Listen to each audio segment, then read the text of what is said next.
Ayan guys, magluluto na naman tayo ng ulam. Ulam na bulanglang, dinengdeng sa Ilocano. Ito, kalabasa guys. Kalabasa, talong, bagbagkong, dahon ng malunggay. Okay. So, ngayon, kumulo na ang ating tubig. At babaguungan natin ng kaunting bagoong.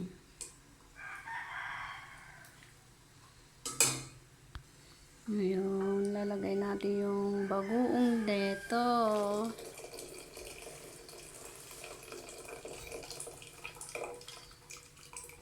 Ayan guys.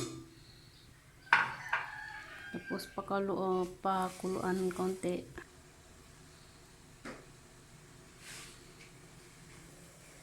Ayan, kumulo na guys. Lagay natin yung kalabasa. Yahoo! And then, isabay natin yung talong. Ayan, ganyan lang guys. Ang luto ng Ilocana.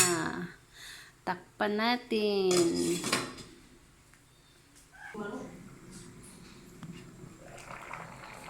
Yes, ganyan ang luto ng Ilocano, dinengdeng.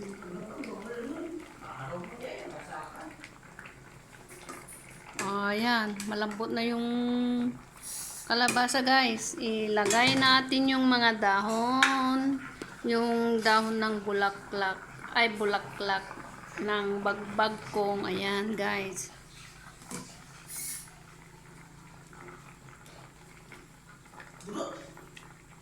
Ganda di sapit. Ini. Katulad pinta tingin bungsing. Saka ito, dahon ng malunggay guys. Yeah. Bulangan ini.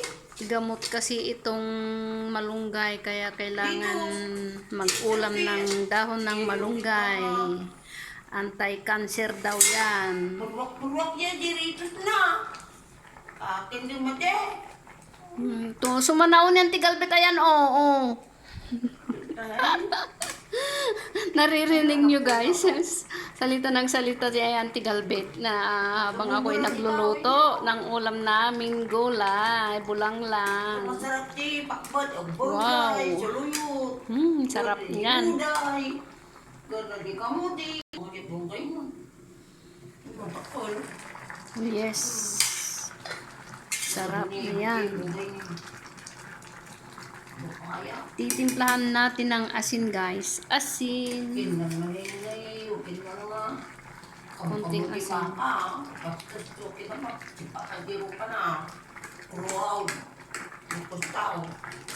Wow, sarap yan guys.